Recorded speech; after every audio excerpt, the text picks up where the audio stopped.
dictature inavouée, où la liberté est bien emprisonnée. Les dirigeants parlent juste pour s'entendre parler. Il nous faut la paix, arrêtez donc de crier. Baisse le mot, ouais. Kengele, oh Kengele. Baisse le mot, ouais. Kengele, oh Kengele. Baisse le mot, ouais. Beaucoup, beaucoup, belle. Baisse le mot, ouais. Kengele, oh Kengele. De bongo à bongo, 50 ans de bongo, de richesse à gogo, petit pays en paix. Mais nos vies sacrifiées et nos classes saturées, nos routes éventrées pour un pays en paix. Baisse le mot, ouais. Kengele, oh Kengele. Baisse le mot, ouais. Walenge tatabane. Baisse le mot, ouais. Baketiambe di Kengele. Baisse le mot, ouais. Kengele, oh Kengele. Gabon, dictature inassouvie, où la loi s'applique en fonction de qui. Des faussaires hissés, des faussaires soumis. Il nous faut l'État sans citoyens avertis. Baisse le mot, ouais. Kengele, oh Kengele. Baisse le mot, ouais. Bambelia Tumbi, weka Kengele. Baisse le mot, ouais. Umalengo, weka Berose. Baisse le mot, ouais. Kengele, oh Kengele. Depuis Kondo, Mandindi, Ozori, Aboumi, pour ce Gabon béni, nous crierons liberté. Liberté. Du fond de nos cachots, du tombeau des héros, de nos voix de polo sortira. Liberté. En Kembo, ils ont dit.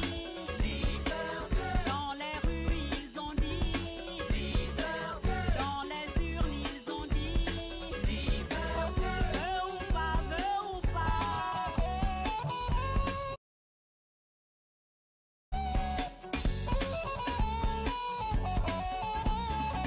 Depuis Kondo, Mandindi. Liberté. Ozori, Aboumi. Liberté. Nous dirons. Liberté. Au CRS, on l'a dit. Liberté. Veux ou pas, Liberté. Pour ce Gabon béni. Liberté. Sortira. Liberté.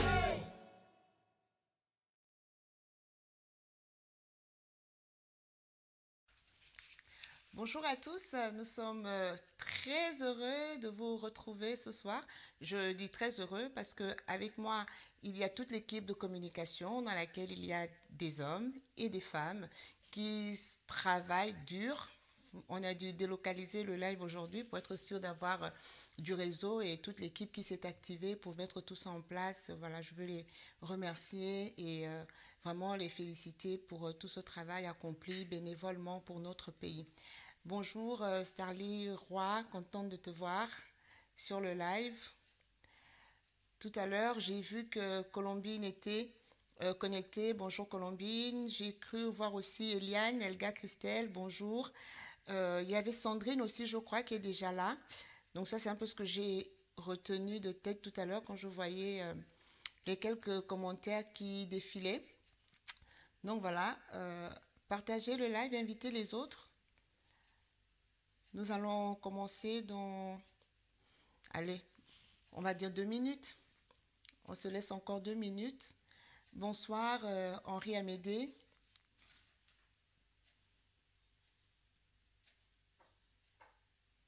En tout cas, merci d'être fidèle à ce rendez-vous. On fait des efforts pour améliorer la qualité des lives et je crois que la qualité va aller encore en s'améliorant. Nous voulons faire du bénévolat, mais de très bonne qualité.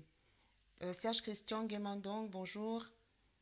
De toute façon, la définition du bénévolat, c'est produire une prestation de qualité professionnelle gratuitement. Donc, ça ne veut pas dire faire les choses au rabais. Ça veut dire faire les choses de façon professionnelle, mais sans rien attendre derrière, sans avoir de rémunération. Et c'est comme ça que nous fonctionnons dans l'équipe. Franck Mézui, bonsoir. Bonsoir à tous ceux qui sont déjà connectés, que je ne vois peut-être pas. Parce qu'entre le moment du générique et maintenant, il y a des commentaires qui sont passés que je n'ai pas vus. Donc voilà, je vous salue tous. Sydney Lowali, bonsoir. Merci d'être connecté. Sydney, c'est un fan de la première heure. C'est le premier qui a commencé à me suivre avant même que je ne sois un peu plus connue sur les réseaux sociaux. Hein? C'est le numéro 1. Paquita, Bonnie, bonsoir.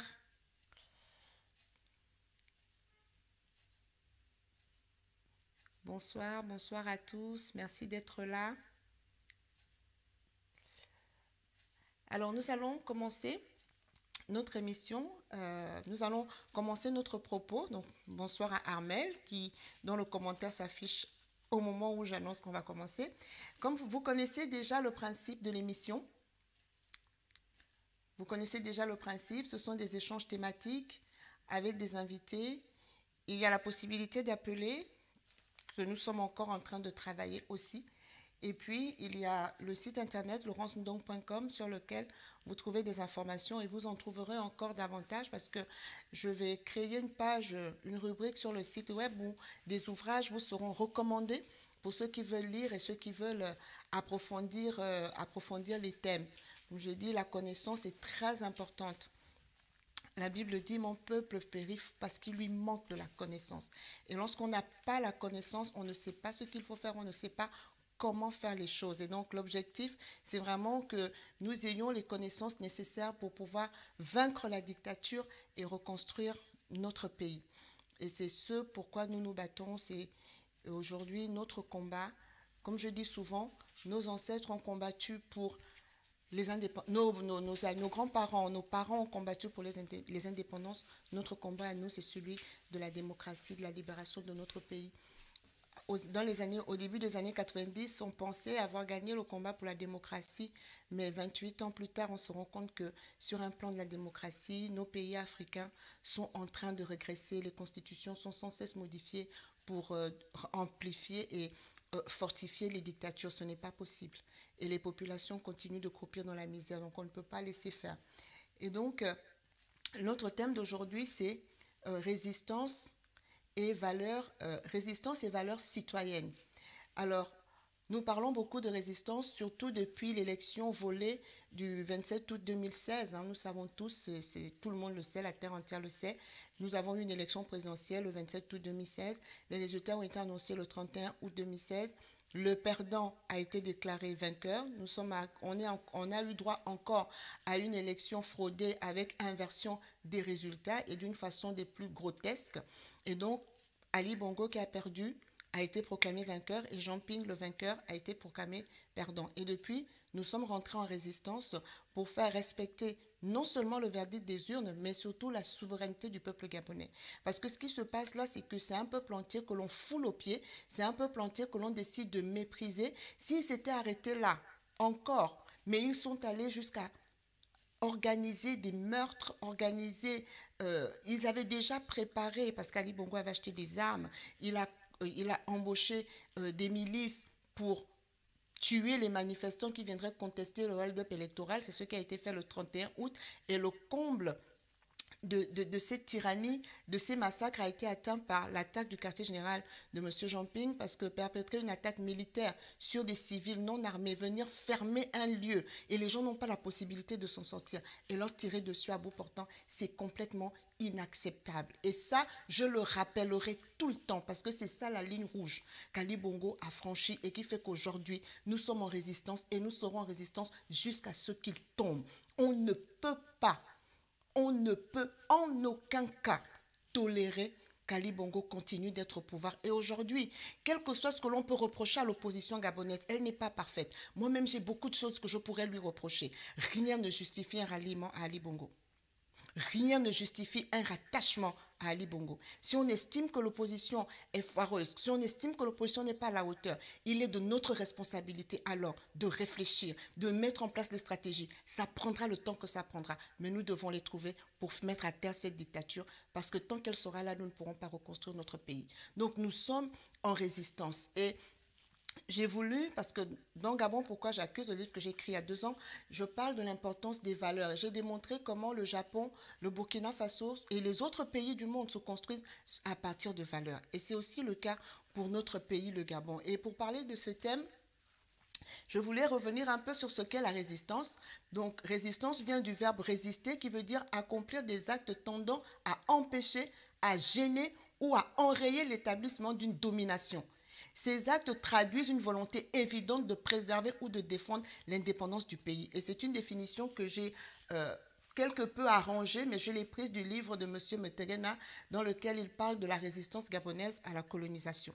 Parce qu'on a voulu nous faire croire aussi que la résistance n'est pas dans le sang des Gabonais si nous avons résisté à la colonisation. Et je vous conseille vivement ce livre de M. Metegena. Vous aurez ces références très prochainement sur mon site internet. Je vous mettrai les références de ces ouvrages pour que vous puissiez vous-même les consulter.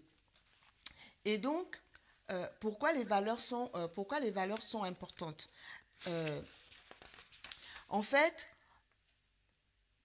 une valeur, c'est un idéal à atteindre, une cause à défendre, une référence ou une règle morale, sociale, spirituelle ou esthétique d'une personne ou d'un groupe à un moment donné. Les valeurs sont la représentation synthétique des convictions et des conduites qui sont considérées comme importantes. Et donc, les valeurs sont importantes pour toute société parce qu'elles représentent un idéal autour duquel s'appuient les individus et les collectivités. Vous inquiétez pas, je suis en train de regarder Gabon, pourquoi j'accuse, donc mon ouvrage, parce que j'en parle dedans. Et là, je vais beaucoup citer aussi cet ouvrage. Donc, je vous recommande, vous aurez donc les références sur mon site internet. C'est un livre qui a été dirigé par Eugénie Eyan et Romaric Franck Quentin de Mongarias. Donc, c'est un ouvrage collectif sur les valeurs dans la société gabonaise. Il a été réalisé par des chercheurs enseignants de l'École normale supérieure de Libreville. Donc, j'ai un article aussi dans ce livre, j'y ai contribué. Donc, vous pourrez le trouver. Il a été produit aux éditions Odette. Je pense que c'est Odette Maganga, je crois, si je ne me trompe. Voilà, ce sont les éditions Odette Maganga. Donc, vous pourrez trouver cet ouvrage qui parle des valeurs en République gabonaise. Et donc les valeurs, ce sont des normes, des idéaux qui jouent un double rôle. Elles jouent un rôle d'impulsion et de stimulation de l'énergie d'une part, mais elles jouent aussi le rôle d'évaluation de sa propre conduite et de l'évaluation de la conduite des autres. On s'évalue à partir des valeurs. Et l'un des articles qui est dans cet ouvrage, il est de Bilogué, de Céline Bilogué-Kwagé. Donc, je la cite aussi dans mon ouvrage.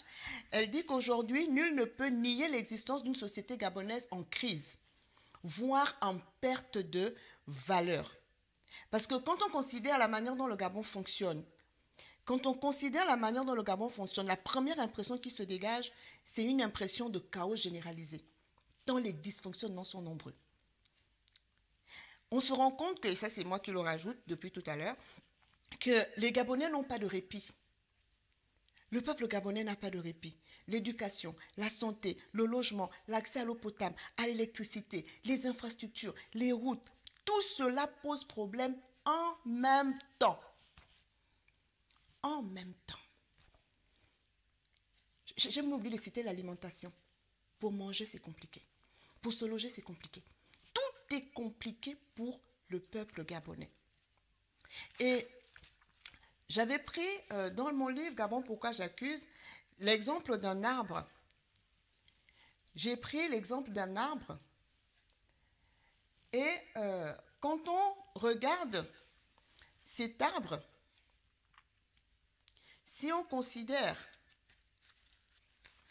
représente notre société par un arbre, les idéologies, les valeurs, les façons de penser, de se sentir, les attentes sont les racines et elles sont invisibles.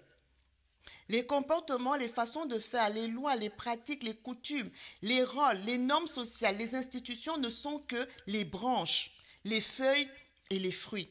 Ces derniers étant très importants en ce sens qu'ils renferment la graine. Les fruits sont importants parce que dans les fruits, il y a la graine qui va permettre à la plante de se reproduire, à l'arbre de se reproduire. Donc, si les branches sont atteintes par une maladie, elles pourront être coupées. Si les racines sont saines, d'autres branches, d'autres feuilles, d'autres fruits vont pousser à nouveau sur l'arbre. Mais si les racines sont atteintes, l'arbre est perdu. C'est pour cela que l'on ne peut pas s'éloigner du débat idéologique si on veut construire ou reconstruire une société. On ne peut pas faire l'épargne d'un débat sur les valeurs, sur les idées, sur la philosophie, sur les coutumes, sur quoi nous voulons construire ce pays. Nous pouvons partir d'une analyse de terrain. Qu'est-ce qui a été détruit dans ce pays en termes de valeurs? Et vous trouverez dans cet ouvrage des études empiriques. Ce ne sont pas des oui-dire, ce ne sont pas des impressions, ce sont des études de terrain. Vous avez par exemple l'étude de Céline qui a interrogé des jeunes filles entre 18 et 25 ans sur leur rapport à l'effort, leur rapport à l'école. Je reprends les résultats de son étude dans mon ouvrage Gabon, pourquoi j'accuse. Les racines, les branches et les feuilles sont interconnectées en ce sens que l'arbre a besoin d'eau, de sels minéraux, de lumière et de dioxyde de carbone pour produire la matière organique dont il a besoin pour vivre et qui est aussi indispensable aux autres êtres vivants. Donc, excusez-moi, ça c'est le prof de biologie qui parle. Donc, nous sommes composés de matière organique, lipides, glucides, protides, vitamines. Et cette matière organique, nous ne la produisons pas nous-mêmes. Nous devons la consommer dans des aliments qui sont faits déjà de matière organique. Les seuls êtres vivants qui produisent de la matière organique à partir de matière minérale, ce sont les végétaux verts, c'est-à-dire les végétaux qui contiennent de la chlorophylle. Et ils réalisent ce qu'on appelle donc la photosynthèse. Et pour ça, ils ont simplement besoin d'eau, de sels minéraux et de lumière pour réaliser cette photosynthèse. Donc, ils vont puiser ça, ils vont puiser l'eau et les sels minéraux par les racines. Tandis que le dioxyde de carbone, ils le prennent directement dans l'atmosphère par le biais des stomates qui sont situés sur les faces inférieures des feuilles. Donc l'eau et les sels minéraux sont puisés dans le sol par les racines, ça forme ce qu'on appelle la sève brute. Et cette sève brute est acheminée vers les feuilles et là-bas avec la lumière et le CO2 qui est capté, ça va produire ce qu'on appelle donc la sève élaborée qui contient de la matière organique. Donc une partie de cette matière organique sert à la plante, aux besoins de la plante elle-même et une autre partie est stockée parfois sous forme de racines, un peu comme dans le manioc, sous forme de bulbes et aussi dans les fruits. Et donc, cette matière organique est formée va redescendre vers les racines et elle va être stockée. Donc, les valeurs, les idéologies, les philosophies, les comportements, les pratiques, les institutions s'alimentent mutuellement. C'est pourquoi on ne peut pas faire qu'émettre des idées sans jamais les mettre en œuvre. Et on ne peut pas poser des actes sans qu'ils aient été au préalablement pensés. Il y a un équilibre à trouver. Les comportements, les normes sociales, les institutions dépendent des valeurs. Et donc, tout projet de société devrait reposer sur des valeurs. Et c'est pour cela que j'ai été interpellée quand j'ai entendu Joël Ibinga parler de son travail de thèse dans lequel il est question elle analyse les valeurs dans le discours politique et l'appropriation de ces valeurs par les citoyens. Et donc, j'ai voulu vraiment qu'elle vienne nous parler de ce qu'elle fait et qu'ensemble, nous puissions partager les analyses que nous faisons sur les valeurs dans la société gabonaise aujourd'hui. Donc, on va accueillir Joël.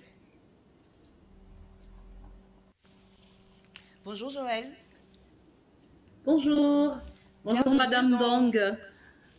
Bienvenue dans 30 minutes live. Je crois que cette fois-ci, tout va bien se passer.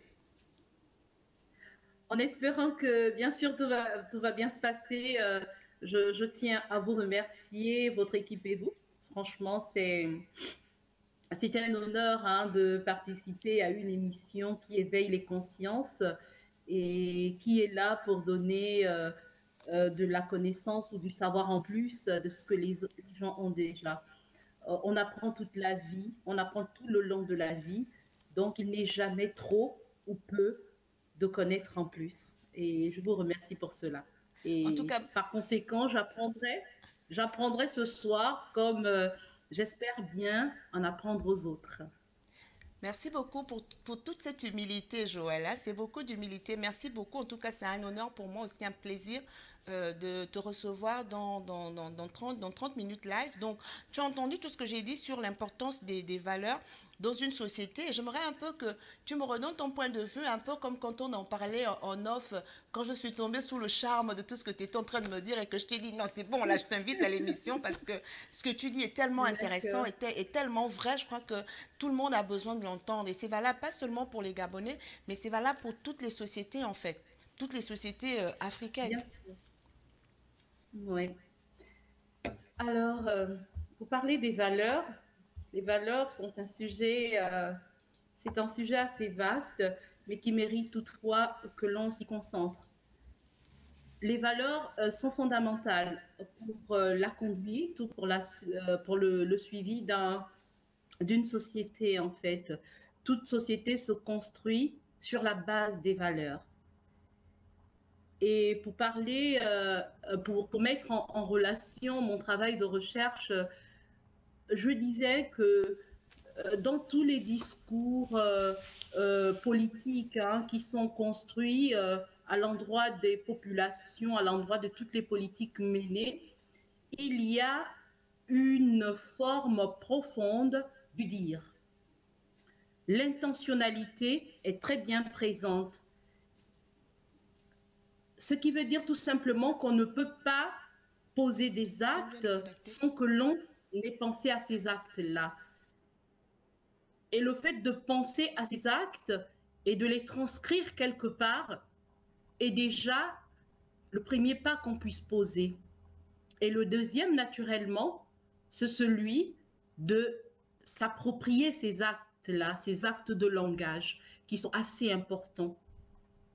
Je vais revenir également sur un verset biblique hein, qui dit, peut-être pas un verset, mais c'est le fondement même de la parole biblique. On dit, tout est verbe, c'est par la parole qu'on crée, c'est par la parole qu'on donne naissance. C'est peut-être pas dit in extenso, c'est dit de manière un peu jetée comme ça.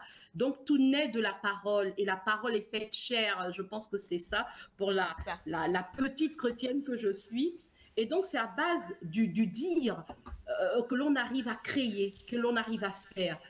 Et en me demandant pourquoi il y avait une forme de dire qui dépassait l'acte, je me suis dit, mais pourquoi pas ne pas questionner cette situation qui est d'autant plus importante. Les politiques pensent, ils disent, mais qu'au fond les populations, ils doivent s'en approprier. Et donc j'ai interrogé tout un tas de choses sur la notion de valeur notamment, sur le poids des mots, sur l'appropriation du dire. Et j'en ai conclu que le dire, que la valeur est un idéal fort. C'est un idéal fondamental qui rejoint un peuple qui ont en partage un même territoire. Et c'est important que le peuple puisse comprendre et connaître ce qui est dit et ce qui leur concerne profondément. Et pour venir au niveau du Gabon, dans la préparation de ce beau sujet que nous sommes en train de traiter, de discuter, autour duquel nous discutons aujourd'hui, j'ai essayé de me questionner sur la notion de valeur. Le mot est repris, est dit et redit, mais est-ce qu'on s'est déjà posé, chacun de nous, mais quelles sont réellement les valeurs de la société gabonaise? Est-ce que de manière nommée, ces valeurs ont été identifiées? On parle juste de valeurs de manière globale, ben oui.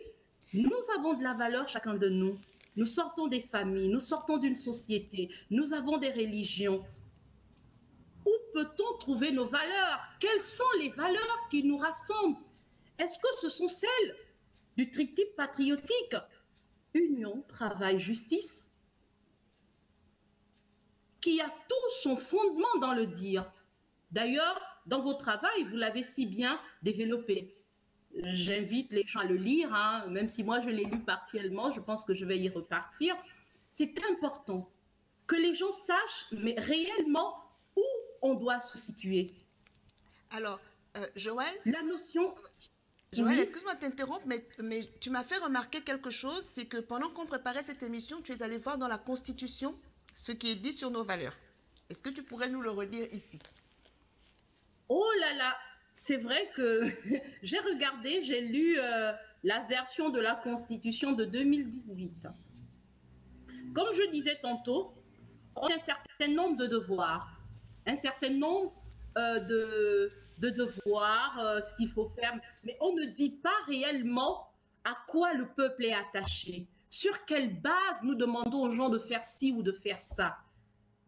Je n'ai pas vu, peut-être que j'ai fait avec mes yeux, avec ma pensée, je n'ai pas vu ressortir des thèmes clés qui sont mais vraiment fondamentaux pour notre pays. Peut-être qu'on se dit, les valeurs étant une notion induite, par conséquent, elle peut être partout et nulle part.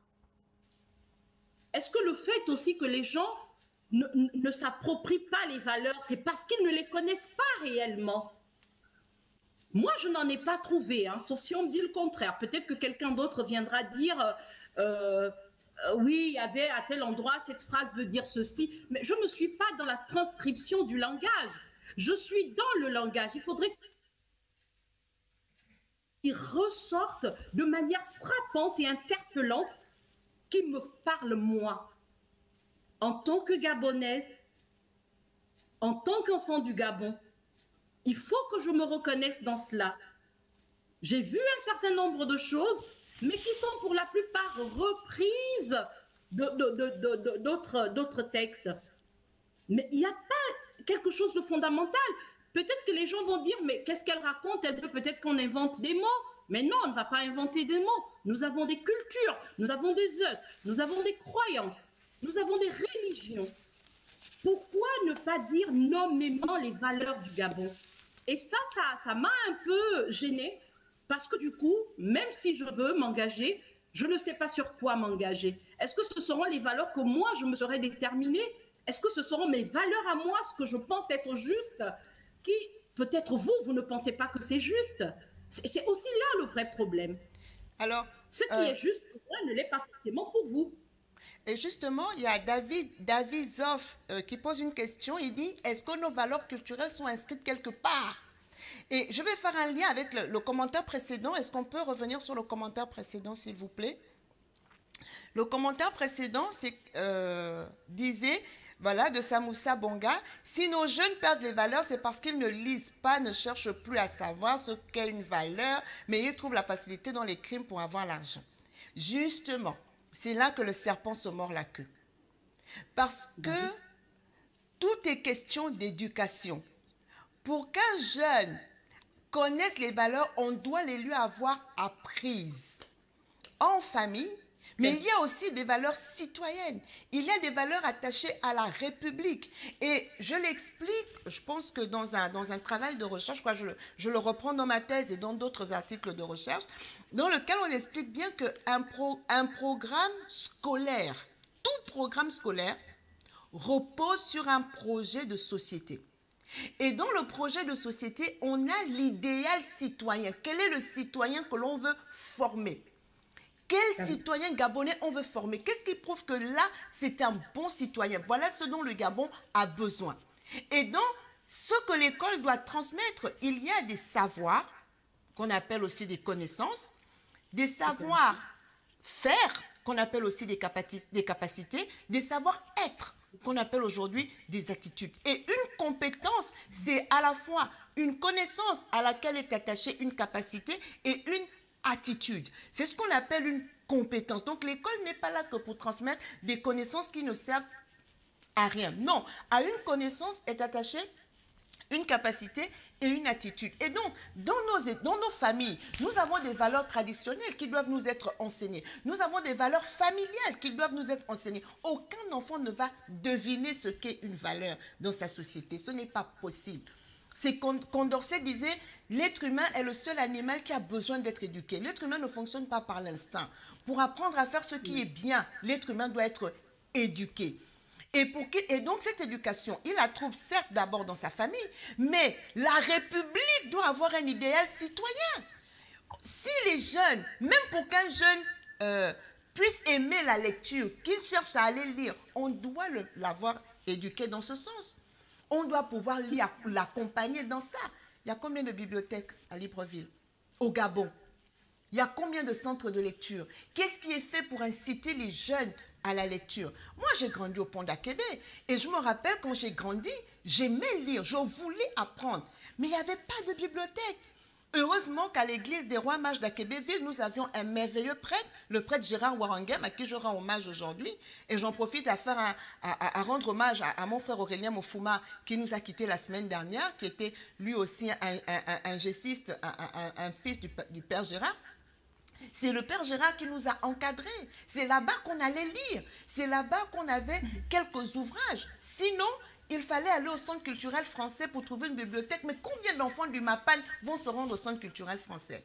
C'est ça le problème. Donc, venir aujourd'hui rendre responsable cette jeunesse qui n'a pas été encadrée, ce n'est pas juste.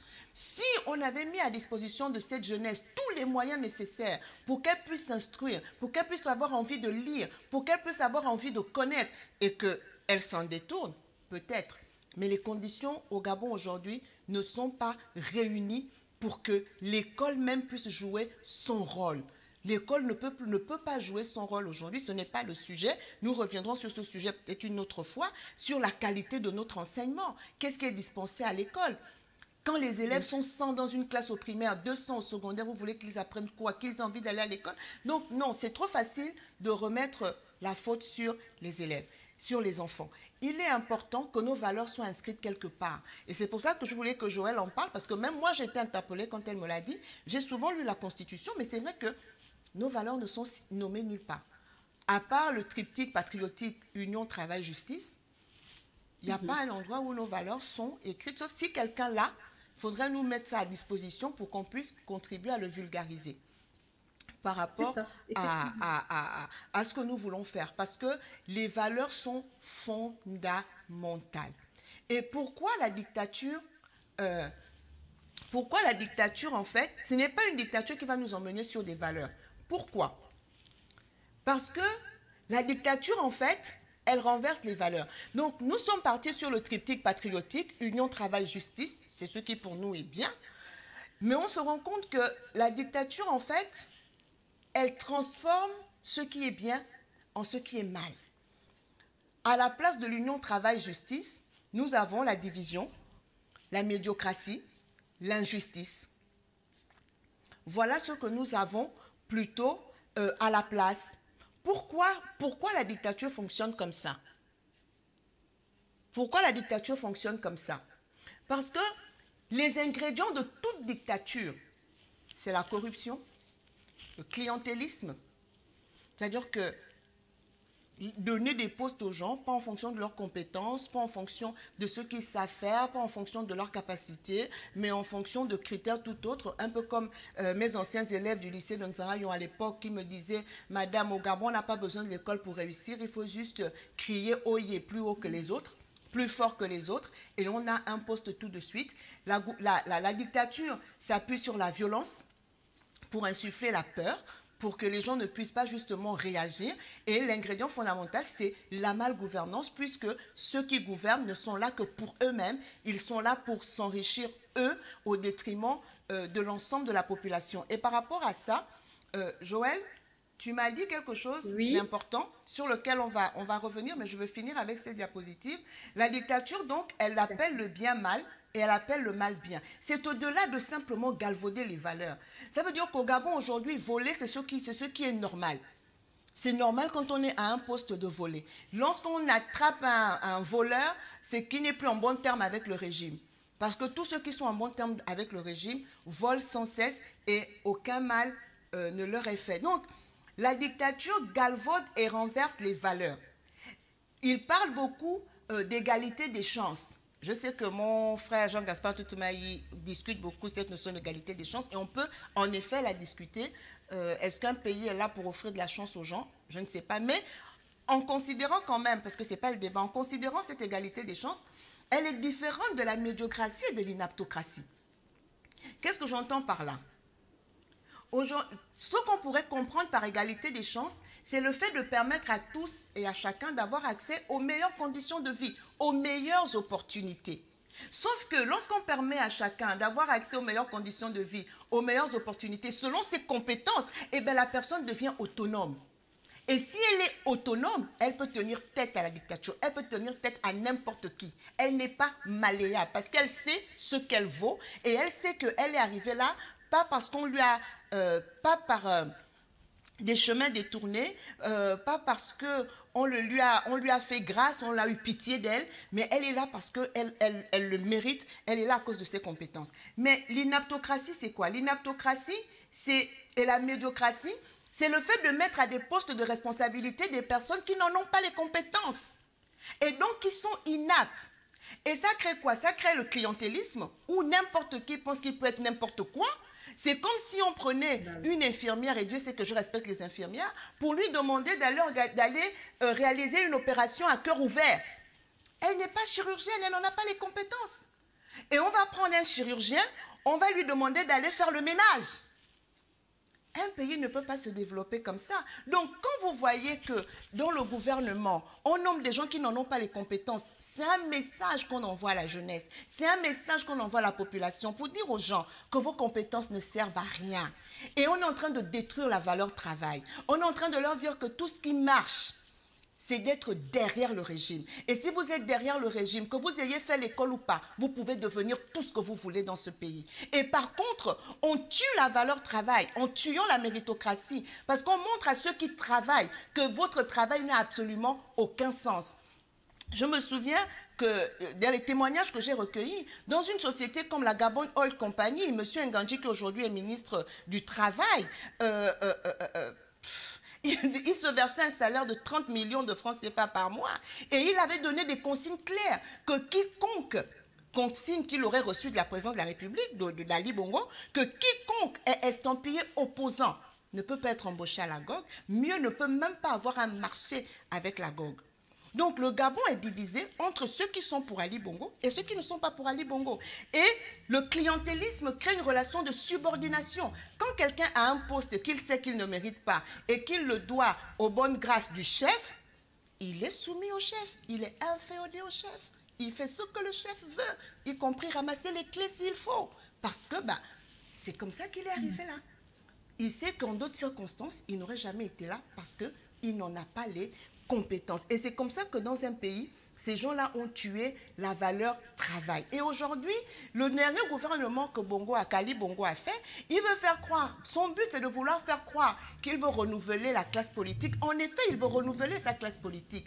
Parce que leurs éléments de langage aujourd'hui, c'est de vouloir faire croire que l'opposition, ce sont les anciens du régime de son père qu'il a mis de côté. Mais il oublie que ça fait plus de 8 ans qu'il est au pouvoir. Ces vieux-là n'étaient pas avec lui. Ces gens-là n'étaient pas avec lui. Mais il a multiplié par 4 la dette, 5 la dette du Gabon. Il n'a construit aucune route.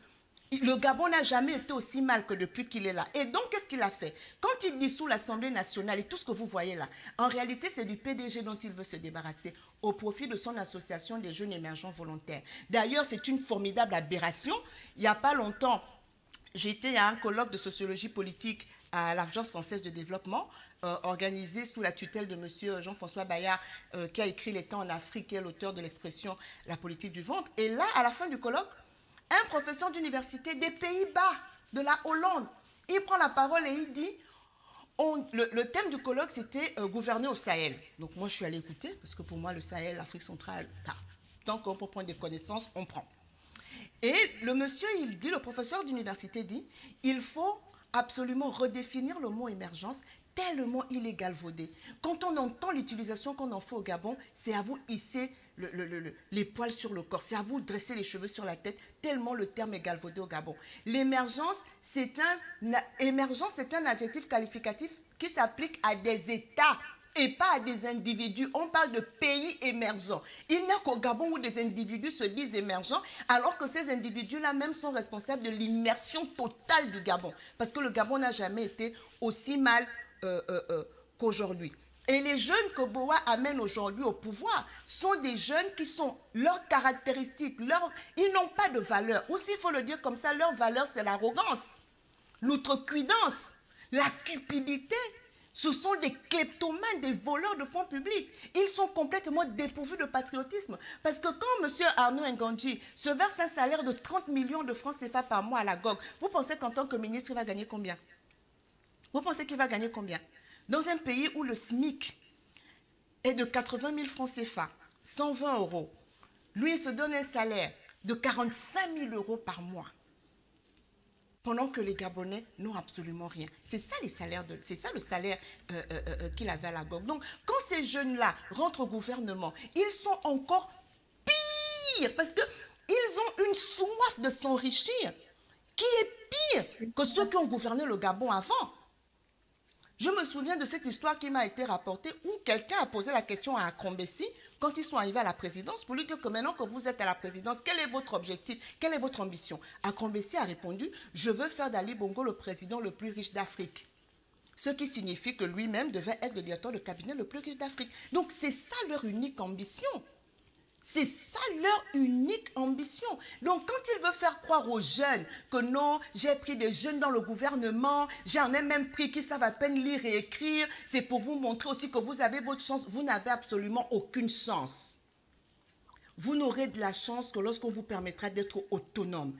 Et pour être autonome, vous devez être capable de réfléchir par vous-même. Vous devez avoir des compétences. Vous devez pouvoir tenir la tête haute et ne pas vous courber devant n'importe qui. Vous devez être capable de résister parce que vous avez des valeurs. C'est ça qu'ils tuent, les valeurs.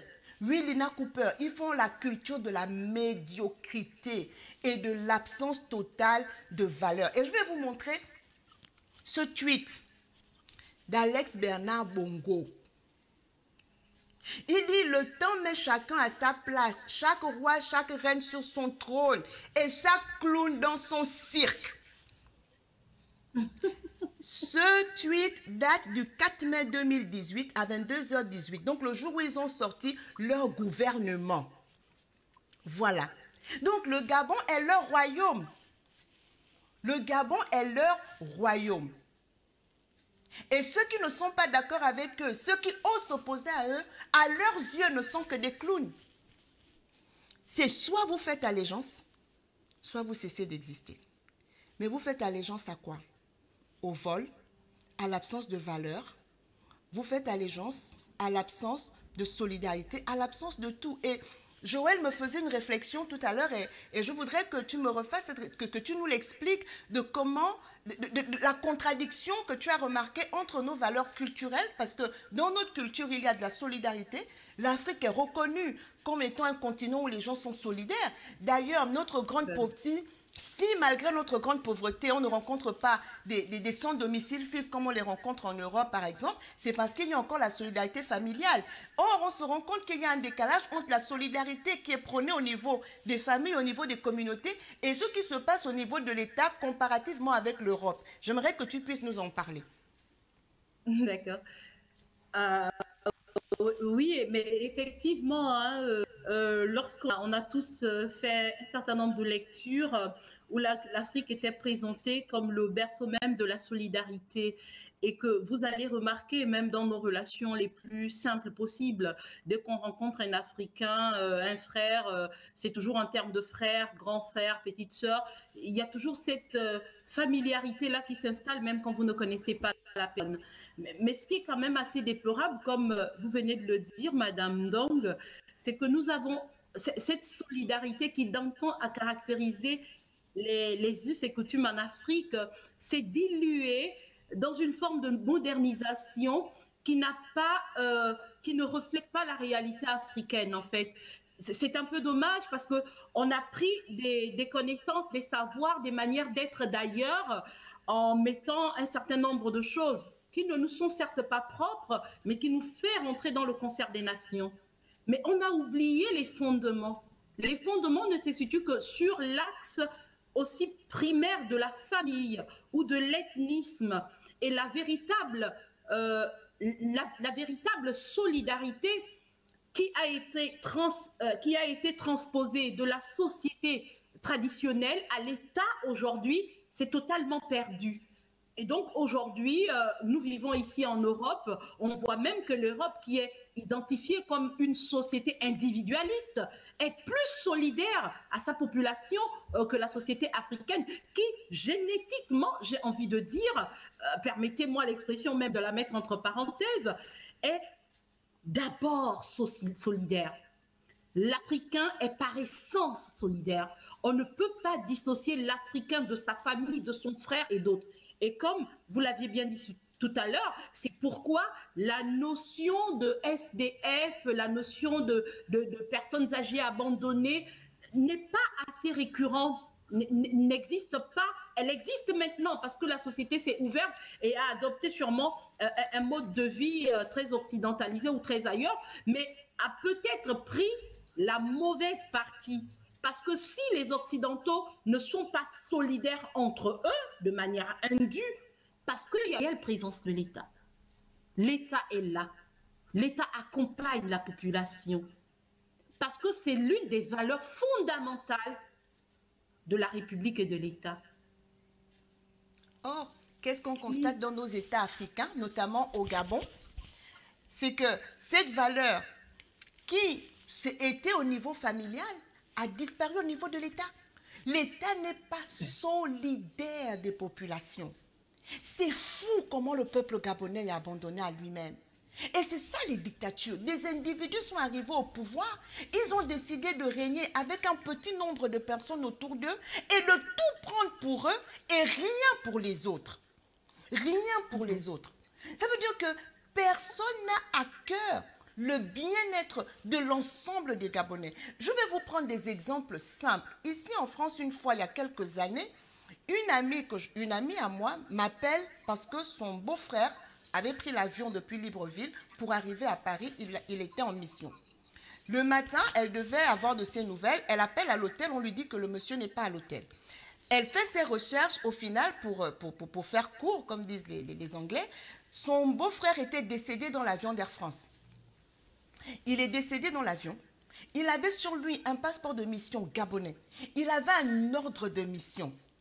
En France ici, la loi est claire. Lorsque quelqu'un décède en dehors d'un centre hospitalier, la dépouille est transmise à l'institut médico-légal parce qu'on doit faire une autopsie pour savoir de quoi la personne est décédée. Donc, sans avoir prévenu l'ambassade du Gabon, le consulat, sans avoir prévenu la famille, ils ont pris le corps, ils sont allés le déposer dans une morgue à côté de Roissy. Il a fallu que cette dame, que je connais personnellement, m'appelle, que l'on cherche pour savoir où était le monsieur et qu'on découvre qu'il était à la morgue. Et ce sont les pompiers qui le lui annoncent. Elle est venue de là où elle était. Mon mari et moi, nous l'avons accompagnée à la morgue pour aller identifier la dépouille. Vous pensez qu'un Français pouvait mourir dans Air Gabon sans qu'il y ait de démarche, sans qu'il y ait d'autopsie, sans qu'il y ait d'enquête, sans qu'il y ait... Rien n'a été fait. Les autorités consulaires, ils ont même demandé à la famille de contribuer à payer, je ne sais pas, les gerbes de fleurs, les rapatriements du corps, alors qu'ils venaient en mission avec un ordre de mission. Je me suis dit, mais comment on peut à ce point-là ne pas se soucier de ses compatriotes? Et ça, c'est un cas. L'autre cas, et je vais en profiter pour rendre hommage à Katia Elassa qui nous a quittés. C'est Stéphane Zeng qui en a parlé dans un de ses lives. Vous savez ce qui est arrivé à Katia et à sa jumelle Sonia? Le consulat gabonais à Paris a refusé de renouveler leur passeport. Pour quelle raison? Parce qu'elles sont nées à Libreville et leur père a fait établir leurs actes de naissance à Oyem. Le consulat leur a dit que puisqu'elles sont nées à Libreville et que leurs actes de naissance ont été faits à Oyem, ça signifie que ces actes de naissance-là sont faux. Donc sur cette base, on leur a demandé de repartir au Gabon pour aller refaire les actes de naissance à Libreville alors que leur passeport était périmé, donc elles ne pouvaient pas voyager, elles ne pouvaient pas partir. On a refusé de les enregistrer ici pour faire leur passeport. Donc, elles se sont retrouvées sans passeport. Et le fait de se retrouver sans passeport, elles ont perdu leur titre de séjour et elles ont perdu tous les droits qui allaient avec. Mais ceux qui font ça, qui estiment que, parce que l'acte de naissance de Katia et Sonia a été fait à Libreville alors qu'elles sont nées à Oyem, ce sont les mêmes qui soutiennent Ali Bongo, qui depuis longtemps, tout le monde sait qu'ils fonctionnent avec des actes de naissance qui sont faux. Qui sont faux. Mais quand il s'agit d'opprimer les Gabonais, Là, on est prêt à vouloir mettre en avant des lois qui n'en valent pas du tout la peine. Parce qu'on sait comment ça se passe au Gabon pour faire des actes de naissance. Leur père était à Oyem quand elles sont nées, et monsieur, là, ça n'était pas n'importe qui. Il est allé à la mairie dire que mes filles sont nées à Libreville, il a donné les informations, on lui a fait les actes de naissance. Pourquoi on va leur faire autant de mal pour ça? Quand celui lui-même aujourd'hui, que ces gens-là adoubent, a de faux actes de naissance et tout le monde sait qu'ils sont faux. On ne peut pas construire un pays sur le faux. C'est la justice qui élève une nation. Et qui dit justice dit vérité. Et qui dit justice dit valeur. Qui dit vérité dit valeur. On ne peut pas construire un pays si on ne s'accorde pas sur un minimum de valeur. Et notre devoir, notre combat en tant que résistants aujourd'hui, c'est de pouvoir rétablir les valeurs. Il faut que ce qui est bien redevienne bien dans la société, que ce qui est mal soit reconnu comme mal. Sinon, nous ne pourrons pas avancer. Et j'ai repris quelqu'un récemment qui m'a, quand ceux qui sont rentrés au gouvernement, qui étaient soi-disant l'opposition, sont rentrés au gouvernement, les opposants qui sont rentrés au gouvernement, il y a quelqu'un qui m'a dit oui, mais il faut comprendre, ce sont des politiques, ce ne sont pas des résistants. J'ai dit non, il n'y a rien à comprendre. Il n'y a rien à comprendre. On ne se renie pas. Et notre problème, c'est ça, c'est que tant que nous trouverons normal ce qui n'est pas normal, nous n'allons pas nous révolter. Quand on est un homme politique, on ne peut pas, du jour au lendemain, avec les sympathisants que l'on a, renier ce pourquoi on a prétendu combattre et aller simplement faire allégeance à un gouvernement qui est comme celui d'Ali Bongo, que l'on combat et que l'on sait qu'il est assis sur le sang des Gabonais. La prochaine fois, je vous expliquerai, parce que les raisons qu'on donne aujourd'hui, c'est qu'ils sont allés pour préparer les législatives. On est habitué à ça. Ils ne prépareront aucune législative. On sait qu'ils y sont allés pour des raisons personnelles qui n'engagent qu'eux. On a déjà vu ça.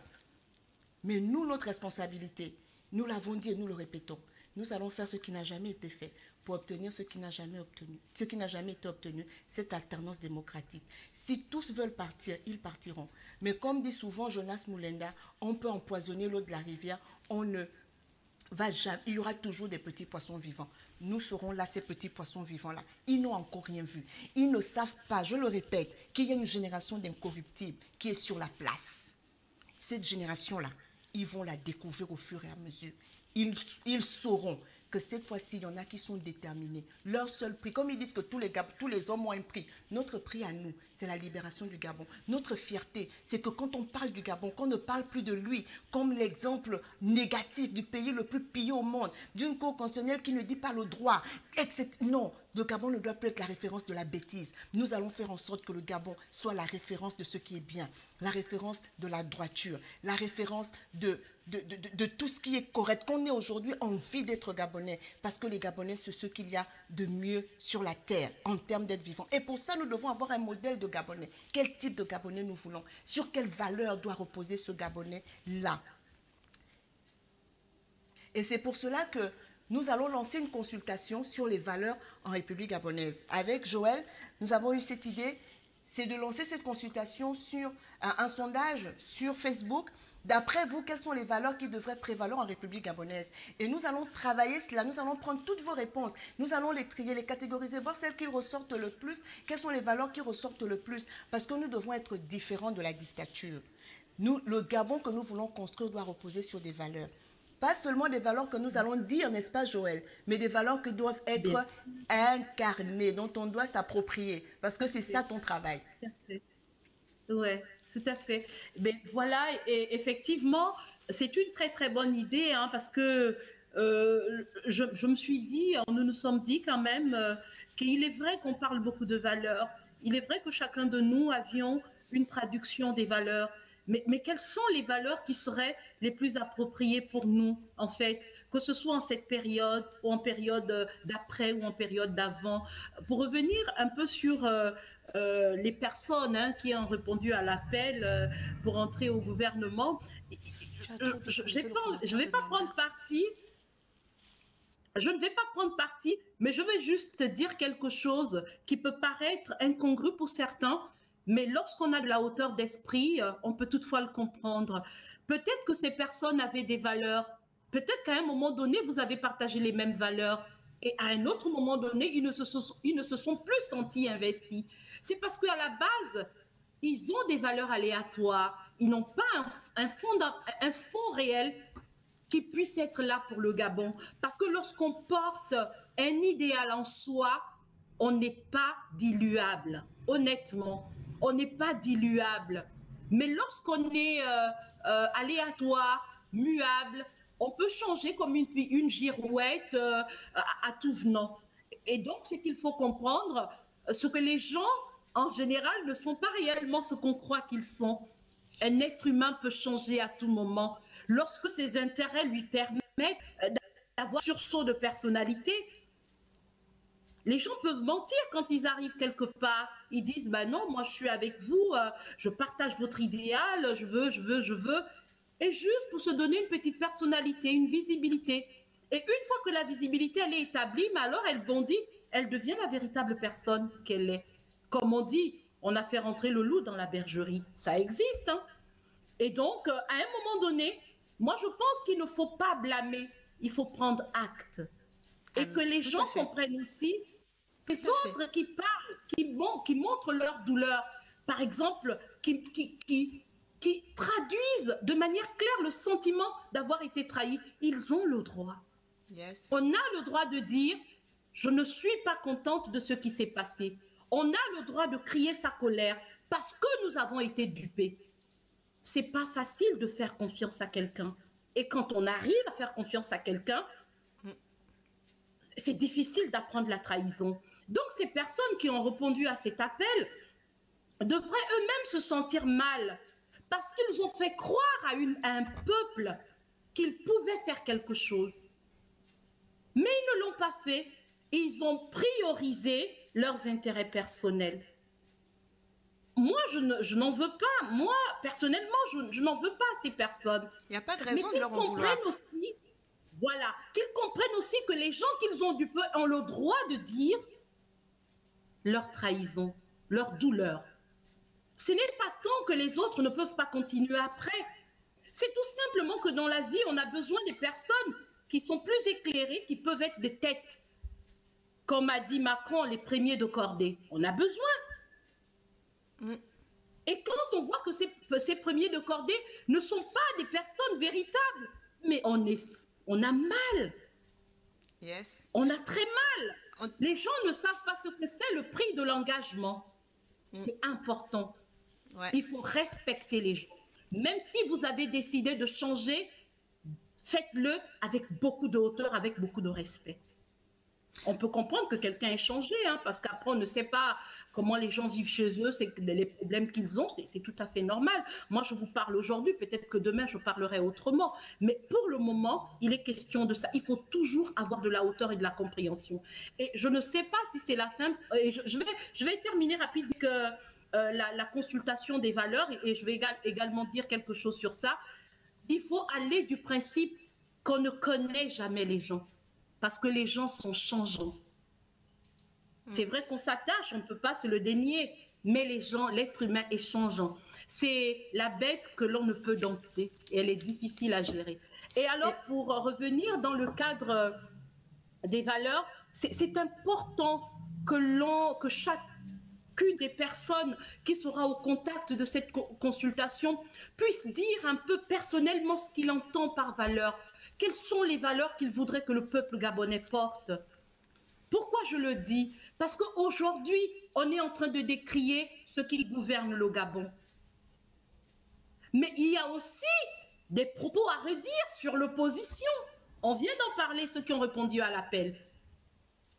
Il faudrait qu'on ne peut pas facilement être sur le même pied. On ne peut pas être en égalité, on ne peut pas être sur le même niveau d'égalité. Mais on peut avoir des notions qui procèdent à notre jonction. C'est important. Il faudrait que nous ayons des points fondamentaux où l'on devrait se retrouver. À partir du moment où ces points fondamentaux sont établis et que vous avez accepté de vous y mettre, vous allez tout faire, vous allez taire vos égos. Nous avons chacun de nous des égos. Mais face à l'intérêt commun, face à l'intérêt général, on tait nos égos. C'est important. Parce que ce que nous faisons aujourd'hui, ce sera autant profitable à nous qu'aux autres. On ne va pas dire qu'il y a des Gabonais de seconde zone. Un Gabonais reste un Gabonais. Le Gabon reste le Gabon. Il est un et indivisible. Et moi, j'en appelle à la responsabilité morale de tous ceux qui gouvernent aujourd'hui, que ne voyez pas en vos frères gabonais des personnes à abattre. Voyez des personnes qui émettent un point de vue qui certes n'est pas le vôtre, mais qui peut vous servir. Ce sont des clowns. Pour ceux qui gouvernent, ce sont des clowns. Parce qu'ils ne sont pas capables d'entendre un autre discours. Ils ne sont pas capables. Et ça, c'est très important parce que nous parlons de résistance et de valeurs. Et les valeurs ce que nous décrions aujourd'hui auprès du pouvoir, ne doit pas être reproduit dans ce qu'ils veulent, dans ce qu'ils disent vouloir changer le Gabon.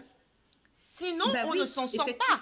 Sinon, on aura un changement de personne, peut-être à la tête de l'État, mais nous n'aurons pas un changement de système. Parce que le système repose justement sur ce galvaudage des valeurs, sur cette inversion des valeurs.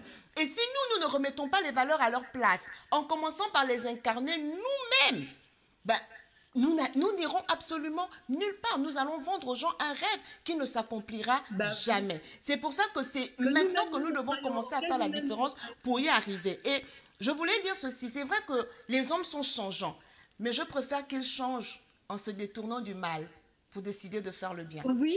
Ça, c'est ce qu'il y a de meilleur. C'est ce que la Bible appelle la repentance. Se détourner de ses mauvaises voies pour rejoindre le bien. Mais quand on se détourne du bien pour aller rejoindre le mal, c'est vraiment lamentable. Et malheureusement, c'est ce qui arrive des fois quand on n'a pas, comme vous dites, des circonstances peuvent arriver. Hein. Moi, je ne remets même pas en cause leur sincérité quand ils sont dans le combat. Ils étaient certainement sincères à un moment donné. Mais bon, les circonstances de la vie font que ils ont pris une décision. Et je suis tout à fait d'accord avec ce que tu as dit. Ils doivent comprendre, on doit prendre acte de leur décision de rejoindre le pouvoir usurpateur. Mais ils doivent aussi comprendre, et leurs défenseurs doivent comprendre qu'il y a des Gabonais qui ont été déçus, parce que si la déception des Gabonais est à la hauteur de la place où ils mettaient ces gens-là, elle est à la dimension de là où ils mettaient ces personnes. Donc si on n'avait pas de considération pour ces gens, on n'aurait pas été déçus. Ceux qui sont déçus, c'est parce qu'ils les considéraient, ils les avaient mis à un certain niveau. Donc il faut pouvoir comprendre aussi que ces gens-là soient déçus et ne pas simplement leur dire il n'y a rien à voir, passer à autre chose. Et ça, c'est vraiment très important. Oui, les gens sont changeants et ce n'est pas parce que les gens sont changeants qu'ils ne sont pas responsables de leurs actes. Quand on est responsable de ces actes, on doit assumer les conséquences mauvaises et bonnes de ces actes. Quand on fait des choix, on doit accepter que certains soient d'accord avec ce choix-là et l'expriment, et que d'autres ne soient pas d'accord et l'expriment. Tant que tout se fait dans le respect et pas dans la violence et pas dans l'invective et pas dans l'injure, mais plutôt dans un débat, c'est ça aussi la démocratie, pouvoir débattre et pouvoir dire je ne suis pas d'accord avec tel acte. Ce n'est pas un jugement de personne. Moi, ces gens-là, je ne connais pas leur vie, je ne connais pas leur personne. Je ne les ai même pas rencontrés plus de 2 fois dans ma vie. Que ce soit M. Mokani Wangou, M. Menga pour les citer, moi je ne les ai pas rencontrés plus de 2 fois dans ma vie. Donc ce n'est pas leur personne, c'est l'acte qui est jugé par rapport au combat dans lequel nous sommes aujourd'hui. On sait que ça a fait couler beaucoup d'encre et de salive, mais ceux qui continuent de croire au combat restent mobilisés, parce que quand on s'engage dans une lutte, on ne s'engage pas en fonction de quelqu'un. La différence avec cette résistance-là, c'est qu'elle n'est cliente de personne. Et j'aime bien mes frères de la Dream Team quand ils disent qu'ils ne sont pas les chevaliers de la table ronde du roi Arthur. Nous ne sommes au service de personne, nous sommes au service du Gabon que nous voulons voir transformer. Et nous sommes conscients que nous sommes capables de porter la naissance d'un Gabon nouveau. Nous sommes capables de le faire. Donc on ne va pas être démoralisé ou abandonné ou être aigri parce que tel n'a pas tenu ses engagements, parce que tel... Là où les autres ont échoué, nous devons de réussir. Là où ils ont fait leur part jusqu'au niveau où ils ont pu. S'ils n'ont pas pu arriver au bout, nous prenons le relais sans les juger, sans leur jeter la pierre, mais nous continuons le combat, parce que notre combat va s'arrêter seulement quand le Gabon sera libéré. Pas quand Jean Ping va arriver au pouvoir, parce que ce n'est pas une question de changer de personne, c'est une question de changer de système, de rebâtir notre Gabon sur des valeurs sûres, des valeurs dans lesquelles on se retrouve tous. Et je crois qu'à ce stade, je ne sais pas si Joël voulait dire quelque chose par rapport à la consultation. Je ne sais plus si tu avais fini avec ça. Alors, ben, du coup, ouais, je vais ajouter quelque chose sur la consultation. Alors, nous avons chacun de nous des valeurs que nous portons. Nous avons chacun de nous des valeurs que nous avons apprises, que ce soit à l'école, en famille, n'importe où, à l'église et tout, ou dans les religions traditionnelles qui sont tout aussi importantes. Moi, je vous invite, hein, avec Madame Dong, d'émettre vos vœux. C'est un peu une émission de vœux, c'est peut-être dit comme ça, mais ça ne convient pas, mais excusez, peut-être que le mot n'est pas approprié. C'est de dire un peu ce que vous pensez, en des termes simples. Si c'est toute une phrase, faites-le. Si c'est juste un qualificatif, un substantif, faites-le également. Si vous estimez que c'est l'union, le travail ou la justice qui définissent nos valeurs, faites-le également. Il faudrait que dans la suite ou dans la continuité de ce que vous avez commencé, ce que nous avons commencé, nous nous attelons à asseoir nos acquis. Asseoir nos acquis, c'est-à-dire cela nous permettra de savoir où on va et de baliser notre chemin. Si on ne sait pas ce qu'on doit faire, si on ne sait pas sur quoi on doit reposer, il serait difficile de construire quelque chose. Il serait difficile même d'avoir un soupçon de pensée pour construire quelque chose. Donc, il est vraiment important qu'à partir de là, vous savez, les valeurs ne sortent pas de Mars, ni de Jupiter, ni de Mercure. Elles sont de nous. Elles sont de notre société. Et ce qui est valable j'ai envie de dire, au Sénégal n'est pas forcément valable au Gabon. Ce qui est valable en France n'est pas forcément valable au Gabon, même si les termes peuvent se ressembler. Mais dites ce qu'en tant que Gabonais, nous voulons. Pour que nous soyons constructifs, c'est important de construire. Une résistance, ça se construit aussi. Et ça se construit sur la base des compétences. Ne soyons pas des apprentis sorciers. Soyons des faiseurs, des véritables faiseurs de choses. Et donc, moi, j'en ai terminé. J'espère que j'ai... Merci Joël. C'était tellement passionnant que malgré le fait que toute l'équipe de com, la régie, ils m'ont mis des montres partout, j'ai pas réalisé que ça fait 1h05 qu'on est en live. Alors que le concept de l'émission, c'est 30 minutes. Mais bon, c'est pas grave, il y avait beaucoup de choses à dire. Je pense que les Gabonais ne nous en tiendront pas rigueur. D'ailleurs, il n'y a aucun commentaire qui le souligne. Et on est très, très contents. Donc, on revient là-dessus. Reste avec nous, tu nous diras un mot de fin tout à l'heure. On est sur la fin. Je sais que ce live est beaucoup regardé. Il est regardé par des personnes qui ne sont pas gabonaises, mais aussi par des personnes qui sont, voilà, qui sont dans ce pays, la France, qui la gouvernent. Et je veux toujours montrer au monde les conditions de vie du peuple gabonais. Je ne peux pas finir un live sans montrer les conditions de vie du peuple gabonais. Parce que les gens doivent comprendre que si on se bat là, ce n'est pas pour le fun. Nous sommes en France. Si on était égoïste, on s'occuperait de vivre nos vies. J'ai mon mari ici avec tous mes enfants. On se contenterait de ça. Mais c'est notre pays, il est en nous. C'est de là qu'on sort. Et nous ne serons pas bien, quel que soit là où nous nous trouvons sur la terre, si nous ne pouvons pas être fiers de là où nous venons. Mes enfants ne doivent pas avoir honte du Gabon. Mes enfants doivent regarder quiconque en face et dire « Je suis du Gabon et mon pays, ce n'est pas n'importe quoi. » C'est pour ça que je me bats. Je veux que mes enfants soient fiers de là où ils viennent. Et je me battrai jusqu'au bout. Jusqu'au bout. Je considère que c'est une mission divine. Je ne lâcherai pas. Et nous continuerons ce combat. Et je veux que les gens comprennent que si on se bat aujourd'hui, c'est parce que le peuple gabonais vit une injustice énorme. On ne peut pas avoir 1,5 million d'habitants, le pétrole, le manganèse, l'uranium, le bois, le fer, et avoir une population qui croupit dans une telle misère. Pardon, regardez ça. En 50 ans de pouvoir des Bongo Ondimba, il y a une seule route qui relie Libreville, la capitale, à l'intérieur du pays et aux pays voisins. Voici l'état de la route. Voici l'état de la route. La seule route. Regardez vous-même même l'épaisseur du goudron. Même en France, le Gabon, le goudron n'a pas cette épaisseur. Nous produisons le pétrole. Nous avons une raffinerie et le bitume, c'est le déchet de la raffinerie. C'est quoi cette méchanceté? C'est quoi ça?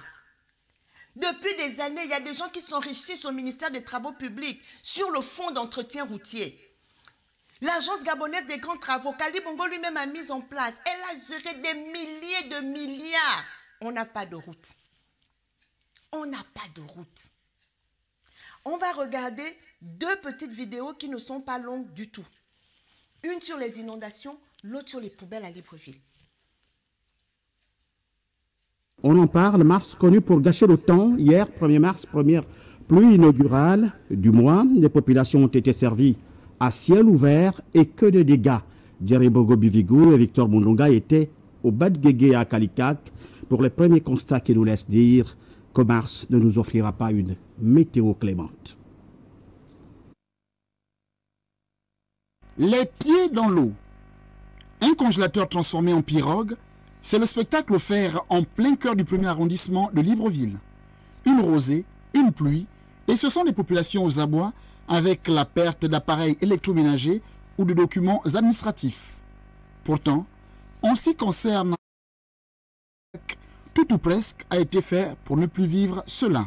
Présentement, nous sommes à Kalikak, où nous sommes inondés, liés à l'étroitesse du canal de Guégué.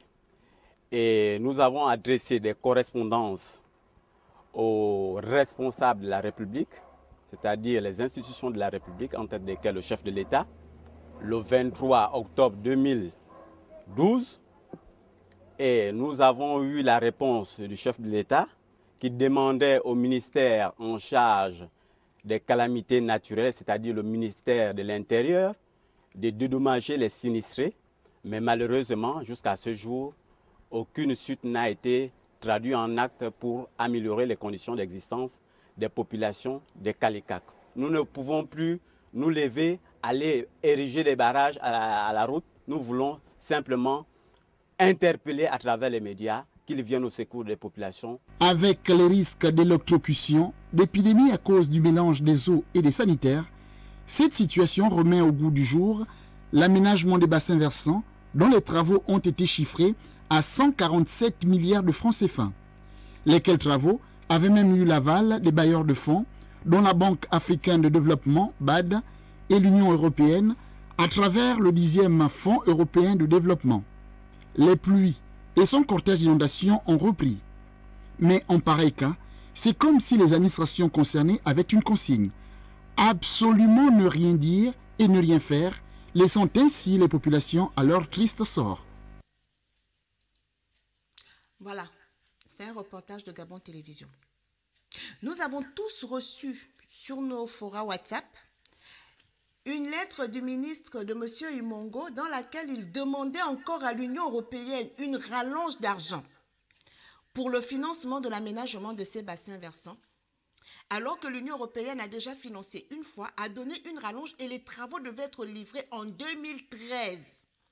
En 2018, M. Imongo a redemandé de l'argent à l'Union européenne, cette fois-ci qui a refusé de leur donner. Et tout cet argent est parti dans les poches des gens. La même Union européenne à qui ils ont fait la bouche pour parler en gabonais là, pendant l'élection, où Bilé Binzé a dit que nous ne sommes pas le Mali, où l'Union européenne envoie des millions, des milliards, nous, leur aide n'est que de 8 milliards. Mais Imongo a refait le courrier là pour leur demander de l'argent encore pour l'aménagement des bassins versants, alors que ça a déjà été financé. Parce que ça, ce n'est pas un reportage fait par l'opposition, hein, c'est un reportage de Gabon Télévision. Voici dans quelles conditions vivent les Gabonais. Et avec tout ça, on doit applaudir. Donc, le Gabonais qui a parlé, là, qui avait les pieds dans l'eau, monsieur Albert Alex Bernal, comment on l'appelle, c'est un clown qui vient de parler. Ils sont à Kalikak, derrière le Haut-Guégué, là où vous avez tous vos villas grand standing, grand luxe. Mais en bas, voici le triste sort des Gabonais. 50 ans que les Bongos sont au pouvoir. On va voir l'état de Libreville. L'insalubrité.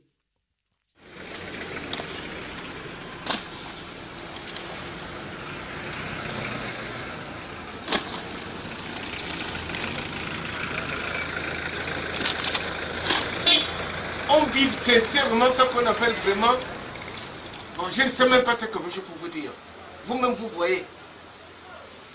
On dit que non, les Gabonais ne vivent pas bien. On souffre sincèrement et sérieusement. On a des maladies bizarres. À cause de quoi? Comment tu peux boire dans un bar et sentir cette odeur amaya? D'après toi-même, d'après vous-même, on dit l'État. Normalement, qui dit la Verda, je ne peux pas condamner à Verda. À Verda, il travaille en collaboration avec la mairie. La mairie, qui dit la mairie, dit le président de la République. Si le président ne donne pas l'ordre, je le jure, il ne peut pas. Il ne peut pas. Il faut pas regarder là où tu allais tomber. Vérifie d'abord ce qui a fait en sorte qu'on tombe là-bas. C'est ça qui nous embête. Le Gabon est envahi par nous-mêmes. Nous sommes vraiment ce qu'on appelle... Bon, bref. Maintenant, nous n'avons pas de choix. Honnêtement, nous n'avons vraiment pas de choix. Parce que quand on se dit qu'ils vont peut-être ramasser aujourd'hui, et c'est jamais ça, regardez, les poubelles vont bientôt rentrer dans les maisons des gens. C'est ça la vie. Et après, on dit Gabon émergent, c'est ça l'émergence. Et la poubelle qui est dans la rue comme ça ne fait pas bien aux Gabonais. On les demande de venir enlever des poubelles et les voitures n'arrivent plus à passer. Donc, c'est pas normal que la poubelle se trouve en bordure de route comme ça. Nous sommes obligés de vivre comme ça parce que nous sommes obligés. Il n'y a pas un autre moyen pour les faire venir enlever. On ne sait plus quoi dire maintenant. Ils sont obligés de vivre comme ça.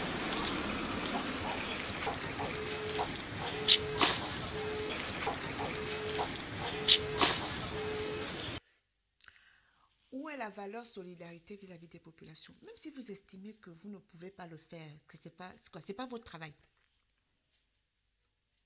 Mais vous prenez l'avion, vous partez dans les autres pays, vous allez voir là-bas. Et quand vous revenez au Gabon, vous trouvez que c'est normal. Et donc, nous, on doit regarder ça et dire que tout va bien. On doit applaudir, on doit être content, on doit dire que vive Ali Bongo. Vous aussi, vous aussi, vous aussi, quand même. Après, on va nous dire que non, il ne faut pas dire du mal du pays, on doit soigner l'image du pays. Mais qui détruit l'image du pays? Qui détruit l'image du pays? Quel pays va être honoré quand la situation est comme ça? Quand les gens voient ça? Qu'est-ce qui vous touche quand vous allez dans un autre pays? Ce n'est pas la beauté des infrastructures? Ce n'est pas la propreté du pays? L'été dernier, j'ai été à Singapour. J'ai été choquée de me rendre compte que Singapour est indépendant depuis le 9 août 1965. 5 ans après le Gabon. Mais Ali Bongo et Akombesi volent l'argent du Gabon, ils vont le cacher à Singapour et je sais de quoi je parle. Mais quand vous arrivez à Singapour, vous voyez la propreté, vous voyez. Eux, ils ont développé leur pays, mais vous prenez l'argent des Gabonais, vous partez cacher là-bas. Et quand vous revenez, vous n'avez même pas... Comment vous pouvez haïr un peuple à ce point? Qu'est-ce que les Gabonais vous ont fait? Et ce qui me fait mal, ce sont les Gabonais qui sont autour d'Ali Bongo, qui se taisent. Vous êtes assis sur le sang et la misère de vos compatriotes. Vous ne l'emporterez pas au paradis. S'il vous plaît, les hommes sont changeants. Changez-vous, quittez le mauvais côté. Rejoignez le peuple. Vous pouvez le faire dans l'anonymat. On respectera votre anonymat. Mais de grâce, ne continuez pas de servir ce régime. Il détruit notre pays. Ils ne changeront pas. Ça n'ira pas mieux. Ça ira de mal en pire. Ça ne fait qu'empirer. S'il vous plaît, rejoignez la lutte. Plus nous serons nombreux, moins ils seront puissants. Ils ne sont là que parce qu'on se tait. Ils ne sont là que parce qu'on a peur. Je vous ai dit la dernière fois, il y a 21 000 militaires au Gabon. Nous sommes 1 500 000 habitants. On met 300 000 personnes dans la rue à Libreville. Ils ne pourront pas. Si on décide tous de ne plus obéir à ce régime, il ne tiendra pas. Il tient encore parce qu'il vous fait obéir dans la peur. Il tient parce qu'il vous fait croire que vous devez préserver des bouts de pain. Comme je le répète souvent, ce n'est pas le bout de pain auquel vous avez droit au pain entier. Et même à 2, 3 pains, 10 pains par personne. Si on arrive à remettre ce pays sur pied, si on arrive à les chasser du pouvoir, les conditions de vie vont s'améliorer pour tout le monde. Nous n'allons pas trier les Gabonais. Il n'y aura pas de vengeance parce que ce n'est pas un problème de personne. Nous n'avons de problème personnel avec qui que ce soit. Nous voulons simplement la justice, l'égalité, l'équité pour tous les Gabonais face à la richesse de notre pays. Nous avons tous droit à des meilleures conditions de vie. Ça ne peut pas continuer. C'est pour ça que je vous invite toujours aux rencontres citoyennes. Nous avons notre prochaine rencontre citoyenne le 30 juin à Perpignan. Nous allons continuer de réfléchir. Nous avons amorcé une réflexion. Réfléchir est primordial. Quel Gabon nous voulons? Qu'est-ce que nous voulons construire comme État? On ne se révolte que contre ce que nous trouvons odieux. inacceptable, intolérable. Tant que nous allons trouver normal cette situation, on va l'accepter. Et on va toujours être dans le « on va encore faire comment ». Mais nous avons besoin de comprendre que l'état dans lequel les Bongo Ndimba, ce régime a mis les Gabonais, ce n'est pas normal. Nous devons nous révolter. Cette situation du Gabon est complètement inacceptable. Elle est inacceptable, intolérable. L'alternance est une urgence absolue. Ces gens-là doivent être chassés du pouvoir. Pendant que les Gabonais vivent dans la misère, tout ce qui intéresse Ali Bongo, c'est de passer par sa belle-mère Bouranto pour faire des tours de passe-passe avec la Constitution pour renforcer son pouvoir. C'est tout ce qui l'intéresse. Votre misère, il ne s'intéresse pas du tout à ça. Et je vais terminer avec cet événement qu'il y a ce week-end. Ça s'appelle Ngosé Résistance sur le compte Facebook de Mwana Winche, l'enfant du pays. Il s'agit de lever des fonds pour produire des t-shirts à l'effigie de quelques détenus politiques parce que ceux que nous voyons là, ce ne sont pas tous. Il y a des jeunes qui ont été arrêtés depuis le août 2016 qui sont encore en prison. D'autres ont été arrêtés en janvier, d'autres ont été arrêtés en juillet, d'autres même la marche du 4 septembre, ils ont été arrêtés. Ils sont nombreux là-bas. Il y a des anonymes que nous ne connaissons pas, mais ceux dont nous avons les identités, ceux dont nous avons les effigies, il s'agit de faire des t-shirts pour continuer de rappeler au monde entier que nous avons des personnes qui sont injustement en prison. Il y a aussi les disparus. Il y a aussi ceux qui sont disparus. Stempy Obam, Grand Calais, Armel Mwende. Il y a donc il y a Stempy Obam, il y a Grand Calais, le troisième, son nom m'échappe, j'ai un trou de mémoire, Obam, allez Obam. Et puis on a à côté Hervé Mombo, Monsieur Massavala, Landry Amian Washington, Bertrand Zibi, Monsieur Oyugu. Donc tous ces gens-là méritent d'être soutenus. Il y a un lien Litchi et un numéro Airtel Monnaie qui seront disponibles pour apporter vos contributions selon vos moyens. Donc, connectez-vous ce samedi 19 mai à 20h sur le site de Mwana Winche, l'enfant du pays, pour participer donc à cette opération de récolte des fonds. Nous devons rappeler au monde entier que nous avons des compatriotes injustement emprisonnés et ça, c'est le fait d'une dictature. C'est la dictature qui fonctionne comme ça et pas un pays normal. Donc, merci à chacun d'entre vous d'avoir suivi ce live. N'oubliez pas les prochains rendez-vous. Samedi, il y a le live de Mwana Winche. Il y a des manifestations aussi qui se poursuivent dans différentes villes de France. Partout où les Gabonais manifestent, allez-y pour ceux qui peuvent. Et puis, nous avons cette rencontre citoyenne qui aura lieu le 30 juin à Perpignan. Vous pouvez vous inscrire sur le site laurencendong.com. Les inscriptions, c'est juste parce qu'on veut savoir à peu près combien de personnes seront là pour les questions de logistique. Savoir qui va dormir sur Perpignan, quel type de salle, combien de places on réserve, etc. Donc, c'est vraiment à titre indicatif. Mais si vous voulez préserver votre anonymat, vous pouvez aussi venir. On se débrouillera, séance tenante, on gérera du mieux qu'on peut. Mais si vous voulez vous inscrire, si vous pouvez vous inscrire, faites-le. Ça va beaucoup aider l'équipe d'organisation dans la logistique. Donc, merci à vous. On a débordé aujourd'hui, mais je crois que le sujet en valait vraiment la peine. Et vraiment, merci Nana. Ensemble, nous sauverons notre Gabon. Je vous assure, nous le sauverons ensemble. Je sais qu'il y en a parmi vous qui sont déterminés, peut-être même plus déterminés que moi, et qui, eux, ne sont pas prêts à se laisser acheter, qui ne sont pas prêts à vendre leur combat. Et quand on n'est pas prêt à se laisser acheter, la dictature ne peut rien contre nous, parce qu'elle ne fonctionne qu'à la corruption. Soit elle nous corrompt, soit elle nous tue. Mais nous, elle ne pourra pas nous corrompre. Nous sommes cette génération d'incorruptibles qui est résolument debout pour un Gabon nouveau. Il est temps que l'horreur se lève. Il est temps que le jour sublime monte, parce qu'il est temps qu'aux yeux du monde et des nations amies, le Gabon immortel soit digne d'envie. Que Dieu bénisse le Gabon, que Dieu bénisse chacun d'entre nous. Je vous aime, merci d'avoir été là. Bonne soirée à chacun et à très bientôt. Au revoir. Et donc le crier,